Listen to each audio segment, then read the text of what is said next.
Salut les renards, c'est Foxpy, on se retrouve aujourd'hui pour une nouvelle vidéo, on va voir les critères de divisibilité par 2. Alors, c'est simple, un nombre est divisible par 2 si son chiffre des unités est égal à 0, 2, 4, 6, 8. Donc pour ça, on va s'entraîner, on va avoir 30 exercices pour essayer de comprendre, tout simplement pour pratiquer, pour déterminer si un nombre est divisible par 2 ou non. Un nombre qui est divisible par 2, on dit que c'est un nombre pair, un nombre qui n'est pas divisible par 2, on dit que c'est un nombre impair. Donc ici, on va commencer avec le premier exercice, donc 10. 10, son chiffre des unités, c'est 0. On voit ici que si le chiffre des unités est égal à 0, alors le nombre est divisible par 2. Donc ce que je vais faire ici, c'est que je vais écrire oui. Oui, 10 est divisible par 2. 15, 15, son chiffre des unités, c'est celui-ci. C'est un 5. 5 n'est pas dans 0, 2, 4, 6, 8, donc non, 15 n'est pas divisible par 2. Ici, le chiffre des unités, c'est encore 5, donc on peut répondre la même réponse, non, 25 n'est pas divisible par 2. 29, alors 29. 29, son chiffre des unités, c'est 9. 9 n'est pas dans 0, 2, 4, 6, 8. Par conséquent, non, il n'est pas divisible par 2.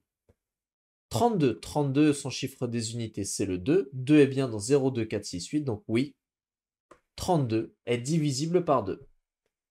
4, alors là, il y a qu'un nombre, enfin plutôt qu'un chiffre, c'est le 4, le chiffre des unités. 4 est bien dans 0, 2, 4, 6, 8, donc oui, 4 est divisible par 2. 7 n'est pas divisible par 2. 100, alors c'est quoi 100, son chiffre des unités? Eh bien c'est le 0 ici, donc oui, il est divisible par 2.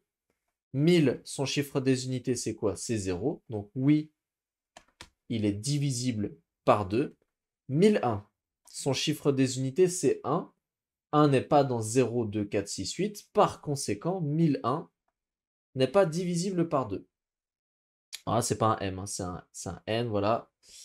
Ensuite, 237. 237, le chiffre des unités, c'est 7. Donc non, il n'est pas divisible par 2. 406, oui, il est divisible par 2 puisque 6 appartient à 0, 2, 4, 6, 8. 407, le chiffre des unités, c'est le 7, donc non. 303, le chiffre des unités, c'est le 3, donc non. 67, le chiffre des unités, c'est le 7, donc non. 66, le chiffre des unités, c'est le 6, donc oui. 75, le chiffre des unités, c'est le 5, donc non. 200, le chiffre des unités ici, c'est le 0, donc oui. 2002, le chiffre des unités, c'est 2, donc oui. 5005, le chiffre des unités, c'est 5, donc non. Et là, on a fini les 20 premiers exercices, donc j'espère que jusque-là, pour vous, ça se passe bien. Bien entendu, avant de voir les réponses, hein, je vous invite à faire ces exercices par vous-même. Et là, on va attaquer de l'exercice numéro 21 à l'exercice numéro 30. Donc, on a le 410 ici, dont le chiffre des unités est 0, donc oui. Ensuite, on a 31, le chiffre des unités, c'est 1, donc non. On a 9, le chiffre des unités, c'est 9, donc non. En 100 000. Alors, c'est pas parce qu'on a un très grand nombre que ça va devenir beaucoup plus compliqué. Il suffit toujours de regarder le chiffre des unités. Ici, le chiffre des unités est 0. Donc, oui, il est bien divisible par 2. 167 382, ça se termine par un 2, donc oui, il est divisible par 2. 383 767, non. 1 267 806, le chiffre des unités c'est 6, donc oui. 620 088, le chiffre des unités, c'est 8, donc oui. Alors là, on retombe à un petit chiffre 2, c'est oui. Et 7 797 554, le chiffre des unités, c'est 4, donc oui.